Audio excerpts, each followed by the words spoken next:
It was 0042 Greenwich Mean Time over Siberia, just another shift for Soviet radar crews, until a contact appeared at 81,000 feet, blazing near Mach 3. A minute later, the blip froze, then it vanished. Official memos were classified, no scramble order, no trace ever. For decades, officials insisted SR-71 Blackbirds never disappeared here. But if there is no wreckage and no records, why did Moscow panic behind locked doors?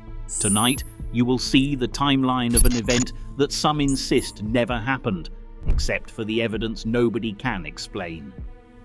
At 0042 Greenwich Mean Time, a radar post deep in Siberia recorded an unfamiliar signal. The contact appeared at 81,000 feet, streaking across the screen at nearly Mach 3. Operators watched the trace for 93 miles as it cut a straight path over the tundra, no deviation, no transponder, no radio. The logbook entry for that shift, later authenticated by Western analysts, notes the exact altitude and speed, 81,000 feet, 3 times the speed of sound. The scope's phosphor glow flickered as the track held steady, then seemed to shudder. One of the crew, a veteran with years of border alerts, called out the range and bearing. His voice, captured on an old tape, said, "Target is holding, no change, still at maximum height." The radar system, a P14 Tall King, struggled to keep up with the return. At these speeds, even the best Soviet sets produced only a blur, a streak that could vanish with the flicker of a cathode tube. But on this night, the contact was clear, until it was not. The operator's hand hovered over the scramble switch, waiting for orders that never came. No fighters launched, no surface-to-air batteries powered up. The room was silent except for the hum of electronics and the steady tick of the wall clock. The log's final line for 0043 reads simply, "Contact lost, no secondary." The crew waited for a reappearance, scanning the scope for any sign of a return. Nothing. The incident would be typed up, stamped and routed through the usual channels, PVO division, district headquarters, and for something this unusual, a copy to KGB's second directorate.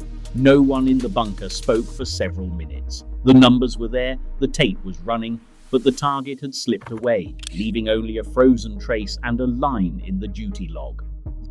0043 GMT. The radar trace, steady just moments before, froze on the screen. The phosphor line burned in place, a silent afterimage. Operators leaned in, searching for any flicker of movement. The senior technician's voice, clipped and tense, crackled through the bunker. "Reacquire now." Fingers danced across dials as they recalibrated the P14 Tall King's frequency. The crew checked the secondary scope, hoping for a stray echo or a sign the blip had simply slipped beyond the main lobe. Nothing showed.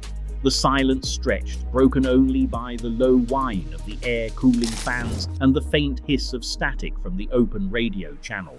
One of the younger operators muttered, "It's gone," not as a report, but as a question no one could answer. The shift supervisor logged the freeze at 0043, underlining the timestamp twice.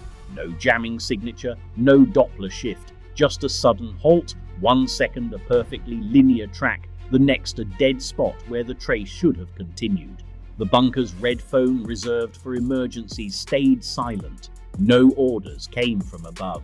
The crew waited for instructions, eyes fixed on the dim green glow of the radar scope. A second technician replayed the tape frame by frame. The freeze lasted less than a heartbeat, then the trace vanished entirely. No debris signature, no scattered returns. The radar's afterglow faded, erasing the only evidence something extraordinary had happened. The senior operator's voice caught on the recording. "We lost it. Repeat, target lost at 81,000. No secondary. For the rest of the shift, no one left their post. Every sweep of the antenna brought only empty sky." The official log closed the incident with a single line. Trace disappeared. No further contact. Stamped with violet ink and the words "top secret," the incident log left the bunker within the hour. The first copy went to the PVO Division headquarters, bundled with the shift's routine traffic. Another copy marked for urgent review was sealed in a buff folder and routed to the KGB's second Chief Directorate. Each page carried a registry number, date, and the initials of the duty officer on watch. The language was spare. Unidentified high-altitude target. Track acquired at 0042, lost at 0043. No secondary, no visual, no radio, no intercept. From there, the report moved quickly through the Soviet bureaucracy. At district headquarters, the folder picked up another stamp, this one in blue with the PVO's crest and a new registry code. The summary was typed again, this time with a short analytical note. Possible foreign reconnaissance, no violation recorded. Further monitoring advised. The KGB analyst initialed the margin and forwarded the file to Air Defense Command. By morning, the same pages had crossed desks in Moscow, each stop adding a new layer of secrecy and a fresh notation in the routing ledger. Within the General Staff, the incident joined a stack of similar files, each documenting a blip, a track, a fleeting contact that left no wreckage and no explanation. The institutional reflex was silence. No public statement, no press leak. The file's final stamp read, "Restricted." In the end, the only trace was a line in a classified ledger and a folder deep in the archives, its contents accessible only to a handful of officials. Over time, these reports accumulated, forming a paper trail that revealed less about the event itself and more about the culture of secrecy that defined the era. For every unexplained radar contact, another folder vanished into the vaults, unanswered, unacknowledged, and for decades untouched. At Mach 3, the SR-71 Blackbird's engines depended on a delicate balance. Each nacelle housed a movable spike, an 11-foot titanium cone that slid forward and back, controlling the shock wave that formed in front of the inlet. At lower speeds, the spike sat forward, letting air flow smoothly into the engine. As the aircraft accelerated past Mach 1.6, the spike retracted, compressing the supersonic air just enough for the J-58 to breathe. But if the spike moved too quickly, or if turbulence nudged the shockwave out of place, the inlet could unstart in an instant. Pilots described it as a violent jolt, a sudden yaw, the nose snapping sideways, the airframe rolling hard as one engine lost thrust and the other kept pushing. In the cockpit, the rumble was unmistakable. Gauges swung, warning lights blinked. The pilot in the left seat, voice clipped and calm, might call out, "Unstart right engine, resetting spike." Unstarts were not just a technical nuisance. At 81,000 feet and 3 times the speed of sound, a split second of asymmetric thrust could throw the Blackbird into a spin. The aircraft's titanium skin flexed under the strain, and the autopilot fought to keep it level. If both engines unstarted together, the drag could spike by thousands of pounds, threatening structural breakup. Even a single unstart could leave the crew momentarily disoriented, searching for stable flight as the shockwave re-established itself. The risk was ever present. One spike out of sync, one shockwave lost, and the world's fastest jet could become uncontrollable in seconds. For the men in the cockpit, it was a reminder. At these speeds, the line between routine and disaster was razor thin. At cruising altitude above 80,000 feet, the skin of the SR-71 could reach temperatures over 600 degrees Fahrenheit. The airframe flexed and expanded in flight, seams opening just enough to let fuel seep through. On the ground, the Blackbird was notorious for leaking JP-7, a high flashpoint fuel designed to stay stable at the edge of space. But at Mach 3, even JP-7 faced its limits. The heat from air friction caused the fuel to thin and swell, pushing against titanium seals that were never meant to be perfect at all temperatures. Pilots monitored fuel gauges with a wary eye, knowing that a sudden drop could mean more than a minor leak. The tanks themselves were uninsulated. relying on the frigid air at altitude to keep temperatures in check. But over Siberia, in the dead of night, the balance grew precarious. If the skin grew too hot, thermal expansion could force JP7 through microfractures or faulty gaskets, misting fuel into the slipstream. Any spark, static discharge, or engine backfire could ignite a trail invisible to radar, but deadly in an instant. Survival at these speeds depended on the aircraft's ability to shed heat as quickly as it built up. The Blackbird's design allowed for some movement, but every flight stretched the metal closer to its limits. Pilots described the cockpit as an oven. The windows warmed to the touch even at altitude. The margin for error narrowed with every degree, and every drop of fuel lost to the thin air brought the crew one step closer to a line that could not be uncrossed. At 81,000 feet, the SR-71 Blackbird cockpit offered little comfort if anything went wrong. Crew members wore full pressure suits, the same kind used by astronauts, but even that gear offered slim odds above 70,000 feet. The ejection system, the ASES II Seat, could in theory save a pilot at extreme altitude and speed. In practice, the survival envelope narrowed sharply as velocity increased. Above Mach 3, the slipstream alone could tear a person apart. At this altitude, the air is so thin and cold that a sudden exit means near instant decompression. Temperatures plunging to -60 and a fall measured in minutes, not seconds. If the Blackbird broke up at cruising speed, the titanium skin would fragment under enormous stress. Investigators from other high-altitude incidents found debris scattered for miles, pieces warped and scorched by friction. Titanium behaves differently from aluminum. It holds heat and resists shattering, but bends and twists under the forces of a supersonic breakup.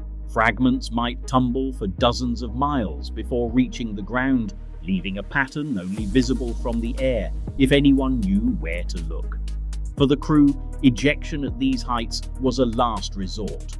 The record shows that in rare cases pilots survived ejections above 70,000 feet, but the odds were grim. Parachutes might not open quickly enough.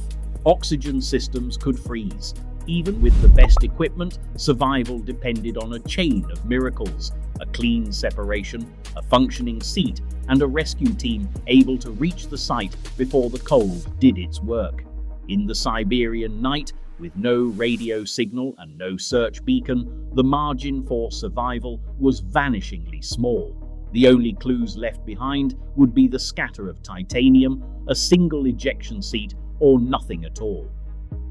On Soviet radar, the SR-71's passage created a signature unlike anything else in the sky. The P14 Tall King's receivers, designed for subsonic bombers and the occasional high-flying MiG, struggled to process the frequency shift produced by an object moving at over 2,000 miles per hour.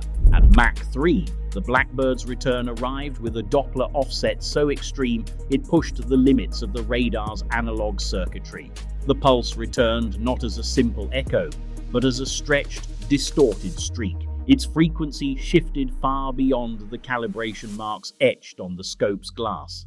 Technicians had trained for supersonic targets, but nothing in their manuals prepared them for a contact whose velocity bled across multiple channels at once. The radar's signal processor, built around vacuum tubes and early transistors, filtered out most atmospheric clutter. But that night, the SR-71's signature cut a sharp, slanted line across the frequency display, evidence of its true speed. The echo's pitch rose and fell as the aircraft closed and then receded, creating a telltale sweep that even the most seasoned operator could not mistake for a conventional aircraft or missile.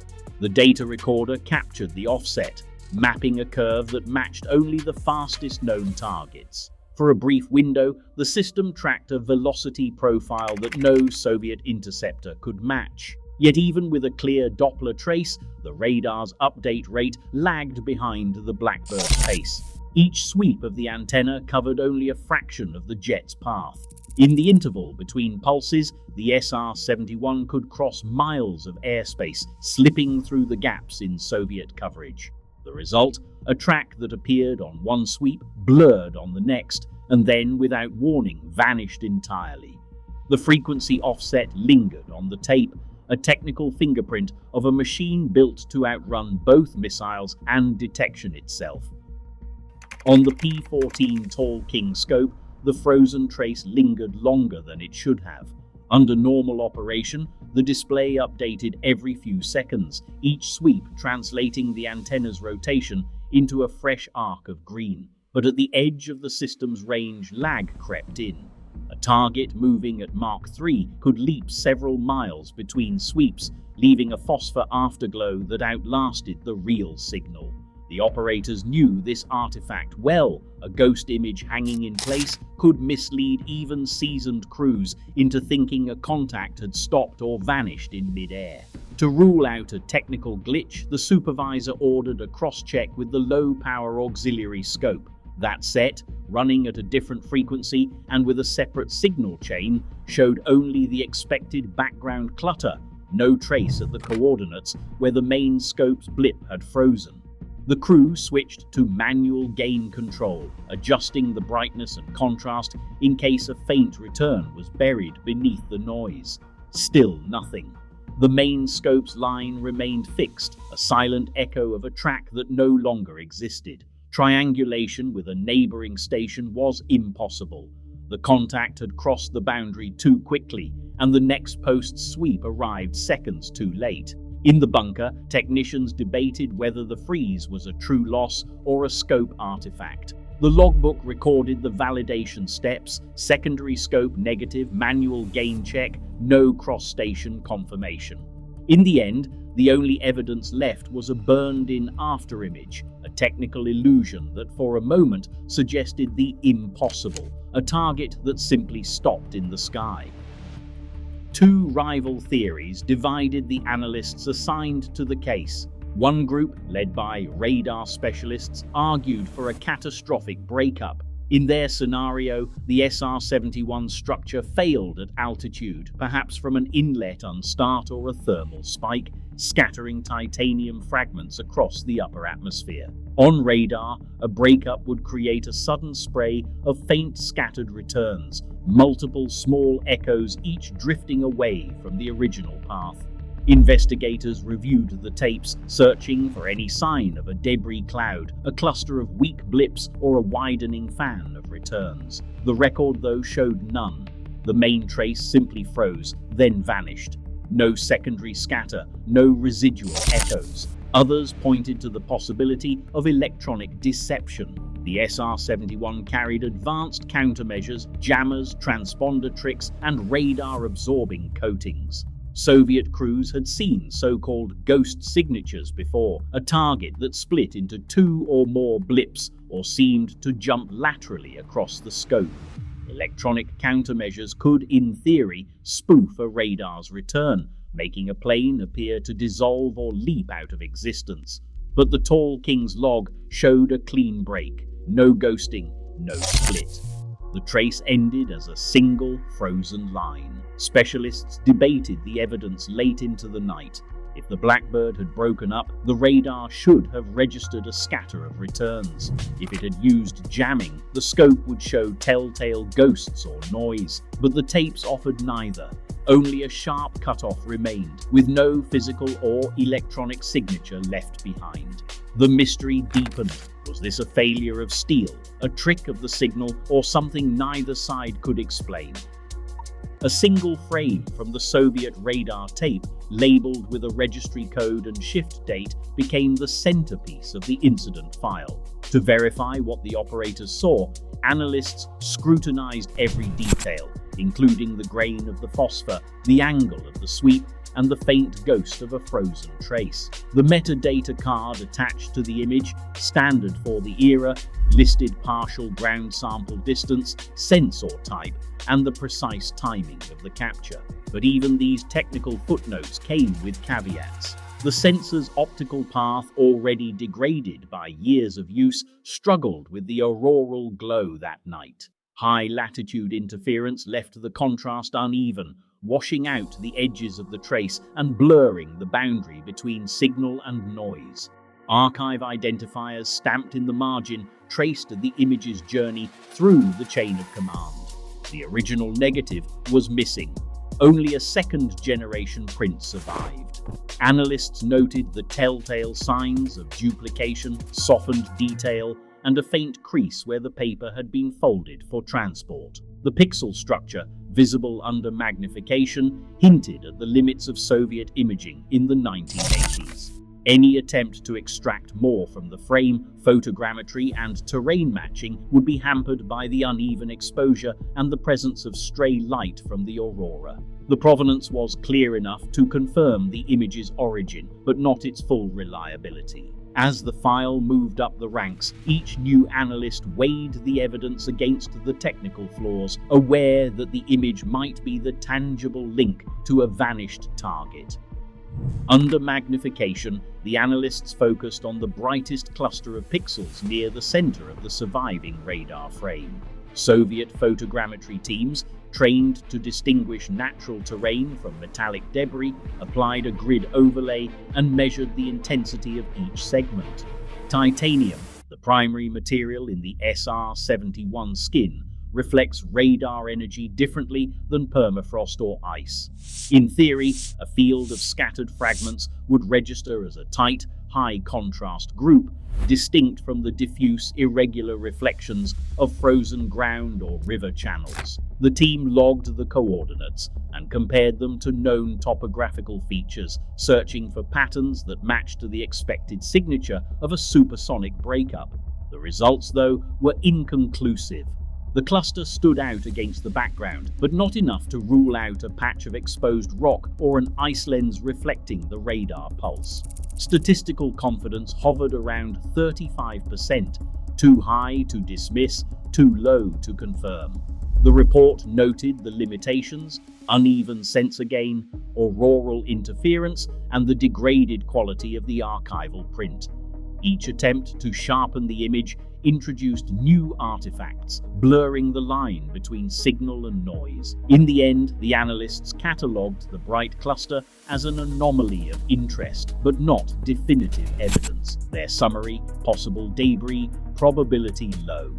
Without physical recovery or corroborating imagery, the search for certainty stalled at the pixel level, leaving investigators with only a faint suggestion. One more unresolved detail in a file already thick with doubt. Siberia's vastness defied even the most determined search teams. The region stretches for thousands of miles, broken only by rivers, frozen forests, and endless tundra. In winter, temperatures can plunge to minus 50 degrees Celsius, freezing machinery and numbing search crews within minutes. Any wreckage from a high-altitude breakup would scatter across a landscape where even the largest metal fragments could disappear beneath snowdrifts or sink into permafrost. Soviet recovery units faced logistical nightmares, with few roads, unreliable airstrips, and limited helicopter range. Fuel and supplies had to be trucked in over ice roads or flown in at great expense, with every hour of daylight rationed against the long polar night.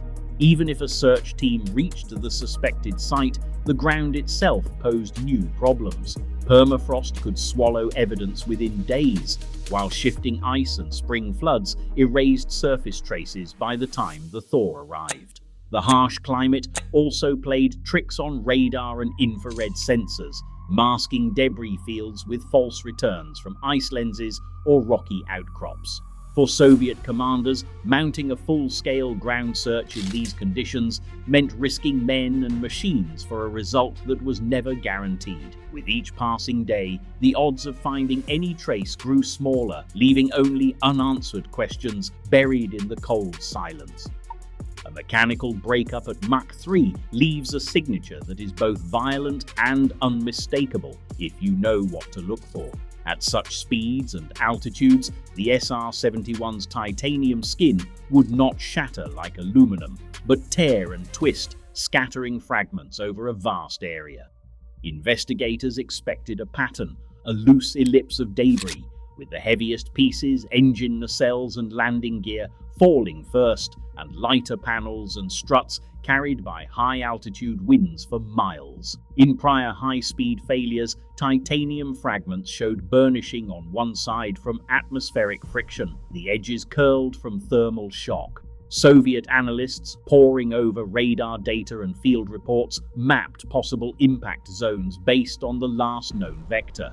If a breakup had occurred, the resulting field would be broad, the debris trail thinning as it stretched downrange. Yet the search teams reported no such find.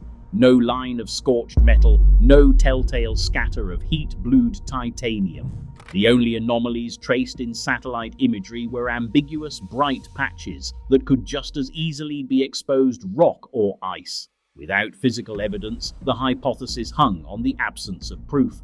A mechanical failure at altitude should leave a mark on the land, but Siberia offered nothing but silence and snow. Investigators considered the possibility that the Blackbird's disappearance was not the result of mechanical failure, but of a missile strike. Soviet doctrine called for the use of long-range interceptors armed with R-33 air-to-air missiles, each carrying a high-explosive fragmentation warhead designed to detonate near its target. The R-33 left a distinctive chemical residue, traces of RDX and PETN, and unique alloy shrapnel often fused to the surface of any aircraft it struck. In previous shootdowns, analysts found these residues embedded in scorched aluminum or titanium panels, sometimes mixed with the telltale copper from the missile's proximity fuse. Forensic teams scoured available satellite images and ground reports for any sign of this pattern: localized burn marks, a concentrated scatter of high-density fragments, or the chemical fingerprint of an explosive detonation at altitude. But the archival records from that Siberian night offered no such evidence. Radar tapes showed a single, uninterrupted track, no secondary blips, no diverging debris trails, no sign of a missile's converging path. Photogrammetry teams compared the suspected anomaly to known missile impact patterns, searching pixel by pixel for the signature of a warhead strike. The results were negative. No R-33 residue, no fused shrapnel, no concentrated burn field. The absence of these forensic markers left the missile hypothesis unconfirmed. Without chemical traces or converging radar tracks, the theory of a successful engagement faded, leaving only the question of how something so large could vanish without a trace. Maintenance logs from the Blackbird's ground crew were always kept under strict control. Each entry recorded the names and signatures of technicians, the time of access, and a checklist of every inspection.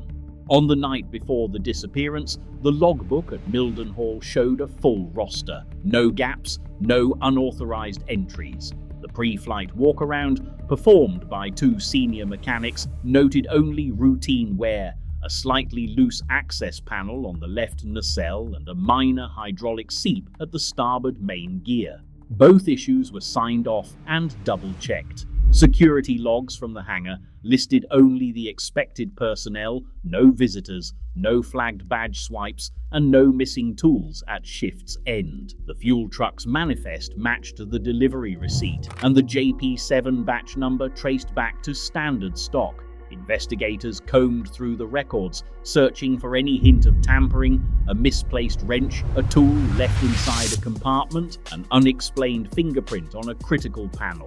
None turned up. The access log showed no anomalies, and the maintenance roster matched the flight schedule to the minute. For Sabotage to succeed, it would have meant slipping past a chain of signatures, inspection stamps, and locked doors.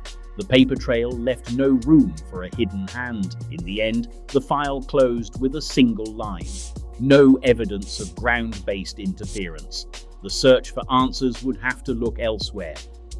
Electronic countermeasures were standard for the Blackbird. The SR-71 Blackbird's jamming pods could scramble Soviet radar, generate false echoes, and even create phantom tracks. Investigators weighed whether the radar freeze that night was a manufactured illusion, an electronic ghost planted on the P14 Tall King radar screen. A precisely timed burst of electronic countermeasures, synchronized with the radar's pulse, could flood the receiver with a fake return. Under stress, the Soviet system might lock onto a blip that lingered for several sweeps, then vanished as the jamming ended or shifted. Analysts compared timing logs to radar sweep intervals, searching for gaps, fractions of a second, where a sophisticated jammer might insert a ghost signal, making a real target seem to freeze or disappear. Soviet crews had seen similar effects, especially when multiple radars tracked the same target and one reported a return that did not match. These multiple radar spoof patterns were rare, and they demanded precise synchronization between airborne countermeasures and each ground radar's pulse repetition. But only one station reported the freeze. Neighboring posts, operating on different frequencies, saw nothing at those coordinates. The incident file noted the absence of concurrent ghost returns, a detail that complicated the electronic countermeasures theory. To fool multiple stations, the jamming would have needed perfect timing, tailored to each radar's unique cycle. Even Western analysts doubted such precision was possible in a live intercept. With no synchronized ghost pattern, the case for electronic deception remained unresolved. Today, Cold War legends still outpace official records. As misinformation spreads faster than ever, even a phantom like the vanishing Blackbird can shape what millions believe. The real mystery now is not what happened in Siberia. It is how uncertainty and myth fill the gaps left by secrecy. In an age of viral stories, the line between history and legend grows dangerously thin. What fills that silence is up to us. Share your thoughts below.